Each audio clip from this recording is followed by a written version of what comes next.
First Four Figures has released and shipped a limited edition Shadow and Super Shadow set of statues, clearly taking inspiration straight off of Sonic Adventure 2. My girlfriend, being the amazing person that she is, surprise gifted me the standard Shadow for my birthday, and it is without a doubt godly. Why did she go out of her way to gift me this specific $600 statue? Well,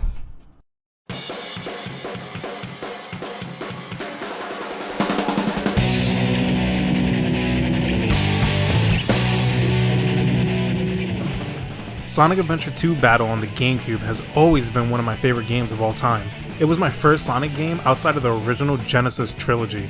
At that time, I was in love with platformers, and after playing it at my cousin's house for the very first time, I traded it with him for my copy of Wind Waker. I'm super sorry, Zelda fans, I was a kid and I was way too stupid to get off that starting island. Over the years, I've probably bled my girlfriend's ear to death on why I love these games so much, and honestly, that's probably why she got me the statue.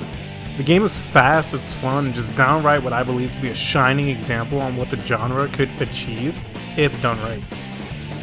Shadow's character in particular being an extreme highlight of this game for me. But do I really love this game so much I had to make a whole YouTube channel just to talk about it? Why, yes. Yes, I do love it that much. And hey, listen, I'll be the first to admit that this game isn't perfect, okay? From glitches, gameplay that could use more fine-tuning, cheesy story segments, and the voice overlaps, this game definitely has its fair share of early 2000s jank. But I play this game to completion at least once a year, just to see if I still love it, and well, I do. The story is just one of my favorite Sonic stories to date. The gameplay, as someone who loves platformers, mind you, just feels fun to control. And if you disagree or think I'm talking nonsense, that's more than fine. That's what makes video games as a medium so fun. We can have that difference of opinion and still be passionate about the games we enjoy. I know a lot of people are now going back and enjoying Sonic Unleashed, and I wish I could say the same. Me and that game have a history, and that might be a video for another day. So please, if you don't mind the rant, let me explain to you why Sonic Adventure 2 is my favorite Sonic game of all time.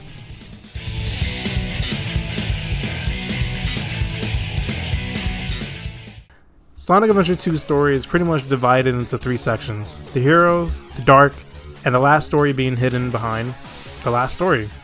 As the heroes, you follow Sonic, Knuckles, Tails, and the unplayable Amy, who go around trying to defeat Dr. Eggman, the series newcomer Shadow the Hedgehog, and Rouge the Bat, and stop them from holding the entire planet hostage through a giant Chaos Emerald-powered space laser called the Eclipse Cannon on a forgotten space station called the Space Colony Ark, which also happens to be where Shadow was created by Eggman's grandfather, Gerald Robotnik. And yes, this is going to be on the test, so I hope you took notes. Honestly, Sonic's whole goal is just to stop Eggman and stop Shadow from getting in his way. Tails is doing what he can to support Sonic throughout, and Knuckles is kind of doing what he's always been doing to this point in the series. But besides what's essentially a really simple plot, lies a whole bunch of hidden themes and just layers of character depth and growth. And that's highlighted even more through the dark story. This game, if you didn't know, is the introduction of Shadow the Hedgehog. Yes, the dark edgelord Sonic with a gun, except he's not. See, Shadow at the release of Sonic Adventure 2 was created just to be a cooler Sonic.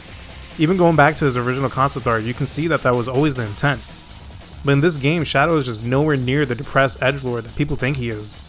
This whole game, Shadow is just tragic. For those who don't know, let me explain. In the dark story, Eggman finds Shadow 50 years after he's been in stasis by GUN, a United Nations style military group. You see, Eggman broke into this gun base looking for his grandfather's secret experiments. Shadow just happened to be that experiment. Shadow wakes up, thanks Eggman, and decides the best way to show that gratitude is to offer him a wish that he'll be granted on the Space Colony Ark. Remember that Eclipse Cannon thing that I mentioned earlier? Yeah, that's that wish. Shadow tells Eggman that aboard the Ark, scientists were working to create top-secret research experiments and weapons of mass destruction, the Eclipse Cannon being a planet-destroying laser, harnessing the power of the Chaos Emeralds. After seeing the cannon, Eggman then plans to hold the whole world hostage with the help of Shadow and the newcomer Rouge the Bat, who only offers to help them to search for the emeralds in exchange for the emeralds when it's all over. Except And that's kinda not what happens. While Eggman truly does want to be the villain and have the whole world bend to his knees to create his glorious new empire, you find out later that Rouge the Bat wasn't necessarily evil. She was working for the government the whole time, planning to stop Shadow and Eggman had they gone too far with their plans. And Shadow, while at first being just a character who was evil for evil's sake, very early on you see that's not the case at all. His character kicks in all throughout the story. With a fractured mind, all he remembers is a relationship he had with a young girl named Maria. They lived alongside the scientists 50 years ago on the Ark, when one day the Ark got raided by Gunn, who grew fearful of the projects and WMDs being worked on. And in that raid, all the scientists died. And Maria did too. But not before her final moments where she wishes for Shadow to get revenge on the humans. Except, that's not what she wished at all. And this is really where I go back to bring up that word growth. You see, after both stories are completed, both sides seeming the victor at the end of their story, a backup system kicks into the Ark.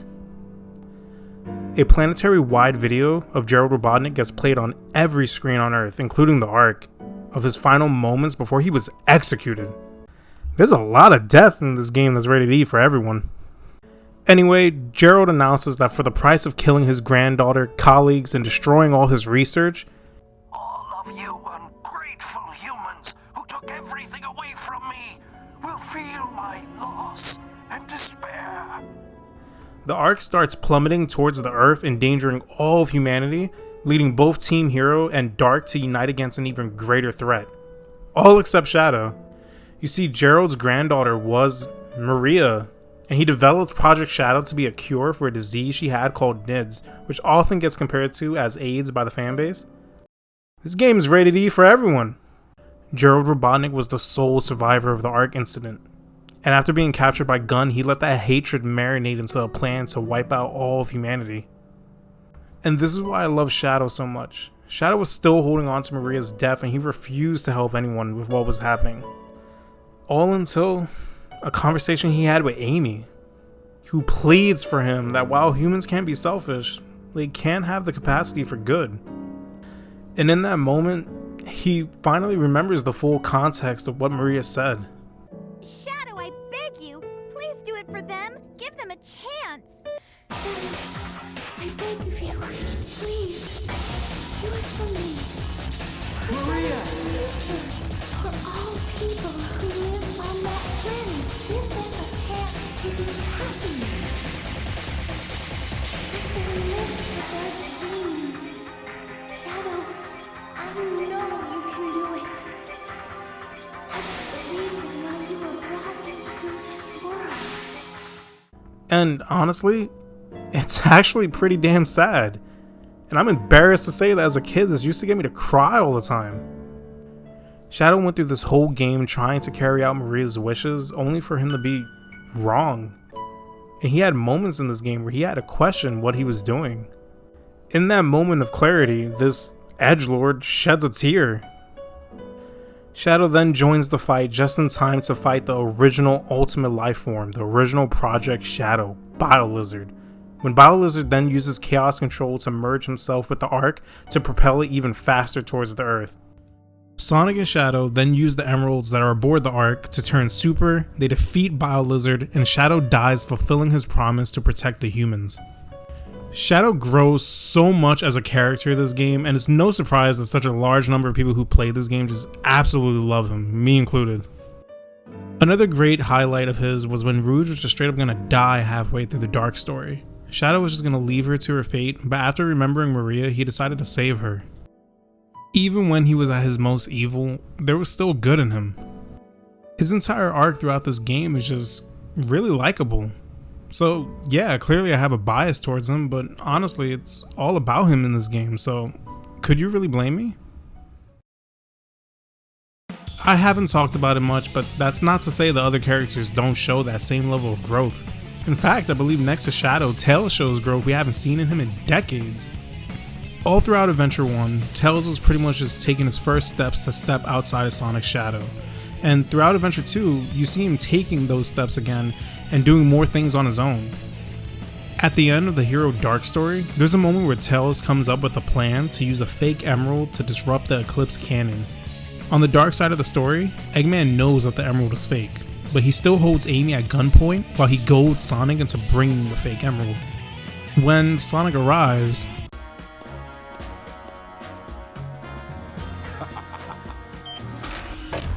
Whoa! You thought you could trick me with that fake emerald, didn't you?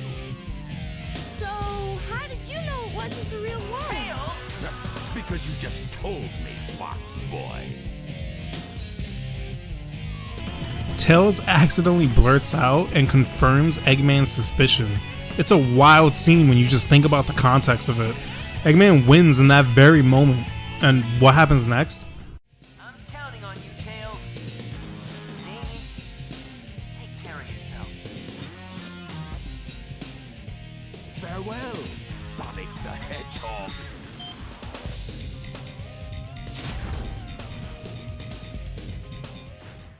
Sonic was absolutely gonna die.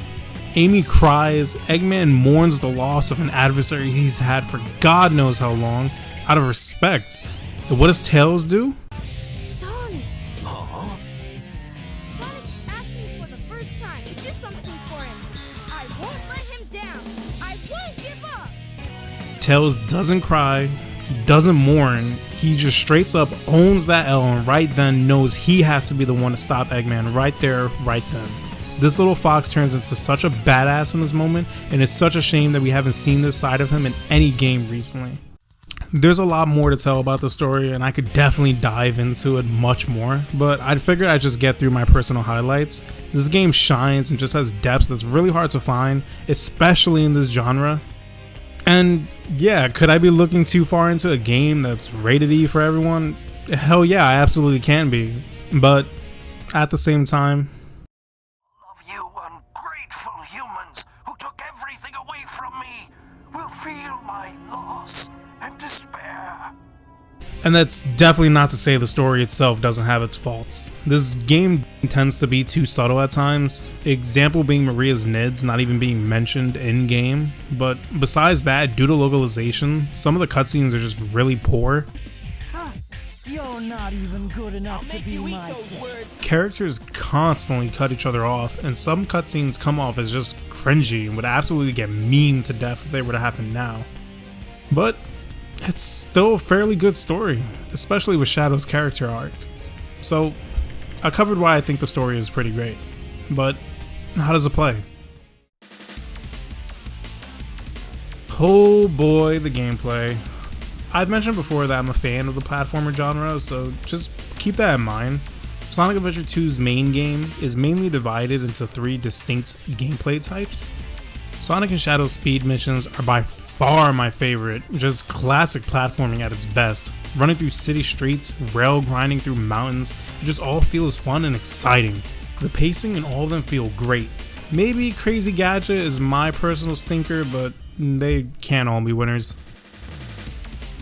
The adventure formula of controlling Sonic just always felt right for me, even in Sonic Adventure 1. It really feels like Sega had something special with this, and it's a shame that we just don't see any games of this style anymore.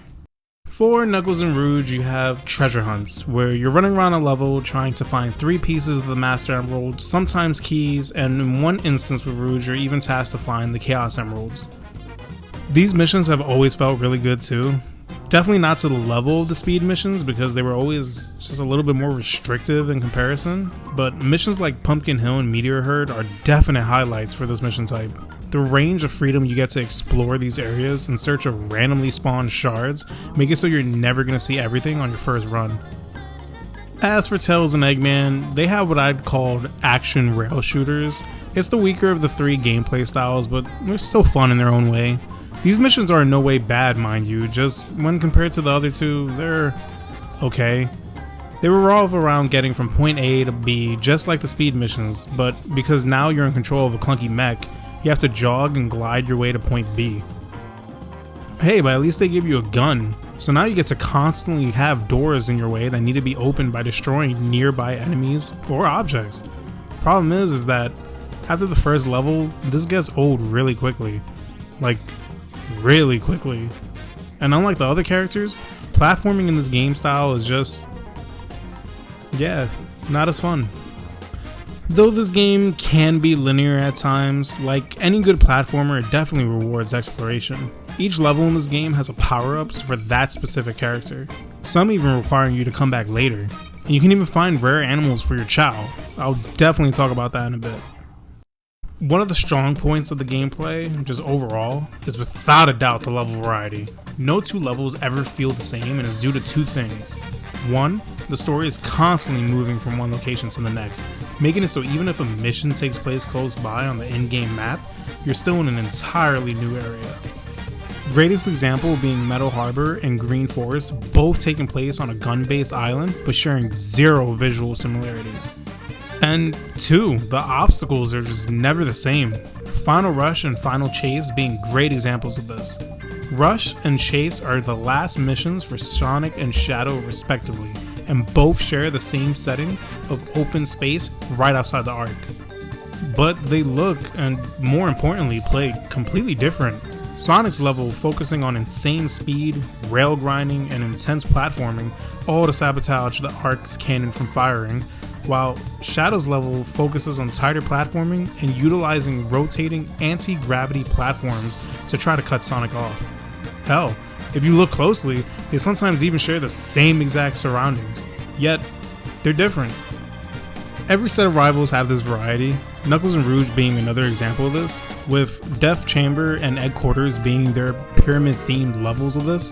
While Knuckles has to navigate claustrophobic tunnels and an insane number of rooms, Rouge must do the exact same thing, except she has the added threat of a random egg beetle roaming the halls that's indestructible and absolutely lasers you if you're in its way. They're essentially the same exact level, but they just leave you with a completely different playing experience. Now, the game has its downsides too, I'll admit. As much as I love how this game plays, sometimes the characters don't do what you want them to do. Sometimes you'll feel like Knuckles or Rouge should have grabbed the wall and they didn't. Sometimes Sonic will use a homing attack and just speedrun his way to death. Things like this happen in this game a lot. Unfortunately, this game is just a product of its time, and that's not a way to excuse it, but just to help justify it a little. Oh, and not to mention that because the rail shooting missions are so slow, sometimes all it feels like you're doing is just moving forward and pressing the shoot button, and if you have to wait for an elevator, yeah, this happens a lot, and it's definitely an example as to why this is the weakest gameplay of the three. But at least this game comes with a crazy amount of boss battles. Besides the rival fights, you have battles against gun mechs, ghosts and goblins, and even Bile Lizard, a giant red and black lizard that was the original Shadow before Shadow, and you get to fight him twice. And that final boss fight against Bile Lizard, especially with Live and Learn playing, Crush 40 really had me feeling like I was saving the world as a kid. Speaking of Crush 40, I cannot believe I went this long without talking about this, but Sonic Adventure 2 has some absolute hits when it comes to its music. Hate this game or not, I don't think there's a single Sonic fan alive who doesn't know Escape from the City by heart. Not to even mention the fact that this was part of that day and age where Sega was going crazy with giving each character their own theme. What, you thought it was just Sonic Adventure 2? Now wait until I talk about F-Zero GX, you'll find out real quick I'm a sucker for character themes in games. But besides character themes and City Escape, every character's level and playstyle definitely has its unique sound.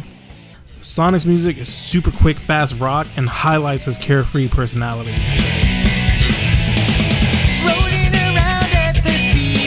Shadow is intense and tends to have distorted like singing to highlight his fractured mentality.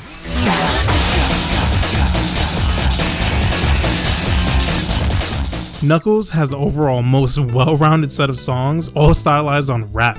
Lyrically, all talking about Knuckles' pride as an echidna and his need to fulfill his duty as the guardian of the Master Emeralds.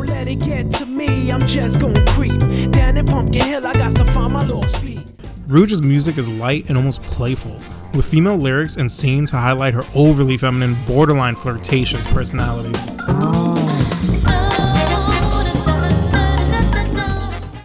Tails is similar to Sonic, but sometimes where he lacks in guitar riffs, he makes up for an almost off EDM electric flair.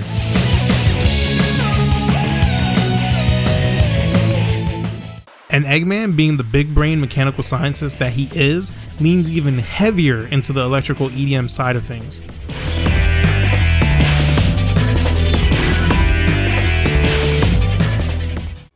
Their themes are great, their stages are great, and looking at the rest of the songs, you have a handful of versions of Live and Learn, one of Crush 40's best works in Sonic games, period.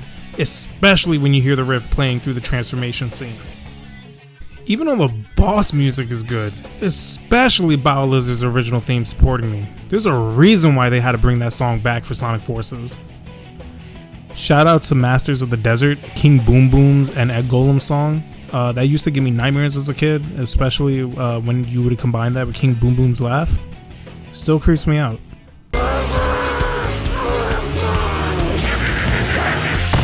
Even the Chao Garden has great music.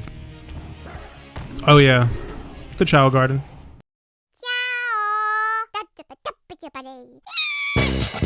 Now, I'm not gonna go crazy into the advanced strats and layers upon layers of depth hidden in the Chao Garden. I'm sure there's plenty of people who could explain it way better than me, even on YouTube.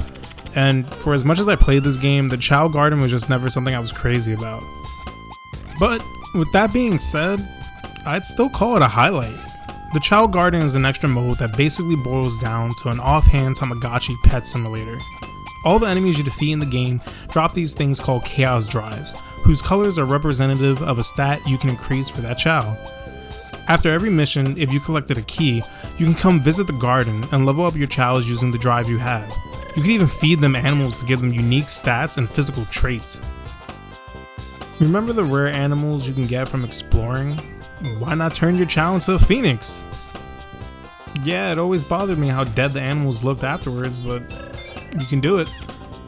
But you may be asking, why do I need to increase their stats? Well, to pit them against other Chaos in races and one-on-one karate matches to the death. This is where the Chao Garden starts getting really grindy.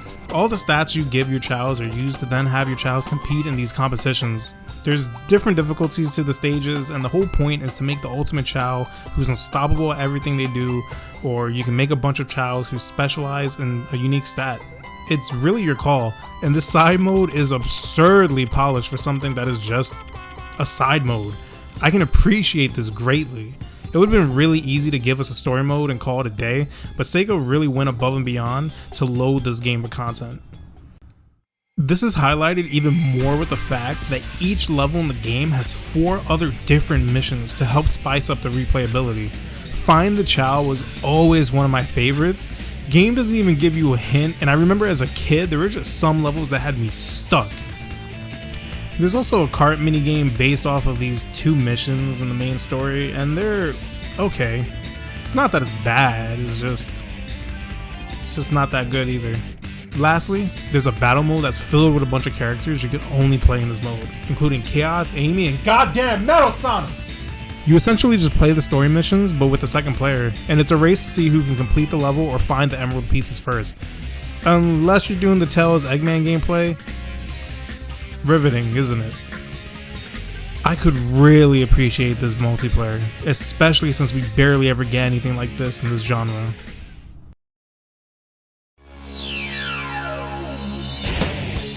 And that's pretty much it. Sonic Adventure 2 was released back in June 2001? I'm old. While Sonic Adventure 2 Battle was released later that same year on the GameCube. It got released 11 years later in 2012 on 360, PS3, and Steam. I currently own all versions shy of the original Dreamcast version, and knowing how popular this game is, I really hope Sega decides to re-release it so even more people get the chance to play it. Like I said before, if you don't like this game or you don't agree with my points, I completely understand. The game is definitely imperfect, but flaws and all, I love it just the same. The adventurous style of gameplay hasn't been done in years, and with Sonic Frontiers around the corner, I don't think it's coming back anytime soon. So if you made it this far into the video, thanks for watching. Do you love Sonic Adventure 2 as much as I do? You think it's a weak game in the franchise's history, or have you never even played it? I'm open to know your thoughts in the comments, and if you like this discussion piece, leave a like and consider subscribing. I plan on doing more discussions just like this one. Thanks again, and take care.